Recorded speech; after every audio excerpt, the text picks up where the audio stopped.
great. The diet is based on extra virgin olive oil, not only for its precious ingredients, but also for its unique taste and aromas, which highlight every recipe. Panagiotis Diktakis is the founder and chef of Gramvousa restaurant. He is entertaining us in his surpassing place and will disclose to us the simple secrets of the most beloved and popular Cretan recipe, Dakos. Σας καλωσορίζουμε στο ενομαγειρίο Γραμπούσα, την Καλυβιανή Σάμου στην Κρήτη. Να παρουσιάσουμε μια πολύ παραδοσιακή και παλιά συνταγή, τον κρητικό ντάκο, και θα σας δείξουμε τα βήματα που θα ακολουθήσουμε. Η πρόταση δικά μας με λίγο πιο εξευγενισμένη μορφή. Μαρινάρουμε το παξιμάδι με εξαιρετικό παθαίνο ελαιόλαδο μήνος. Αλατίζουμε λίγο το παξιμάδι μας.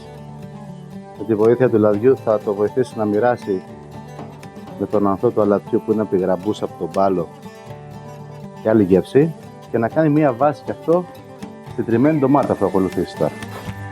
Και τρίβουμε στη χοντρή μεριά του τρίβου. Βάζουμε μία βάση με ένα κομμάτι βασιλικό από το κήπο μας. Τοποθετούμε πάνω τη μυζιφρούλα μας. Περιχύνουμε με εξαιρετικό παρθένο ελαιόλαδο μήνος και είναι και ένας πολύ ωραίος συνδυασμός δέσκια ρίγανη. Το επόμενο είναι η φετούλα μας. Από κατσική σιωπηρή μπορούμε να συνδυάσουμε και μία πιπεριά ψηλή από τον κήπο μας εδώ για τραγανότητα. Με τα σποράκια της προτείνουμε. Και φυσικά με εξαιρετικό παρθένο ελαιόλαδο μήνος για τέλειωμα.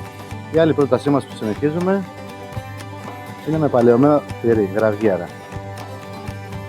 Έχει συντηρηθεί το τυρί με το λάδι του και μια πρόταση της γραμπούσας είναι αυτή.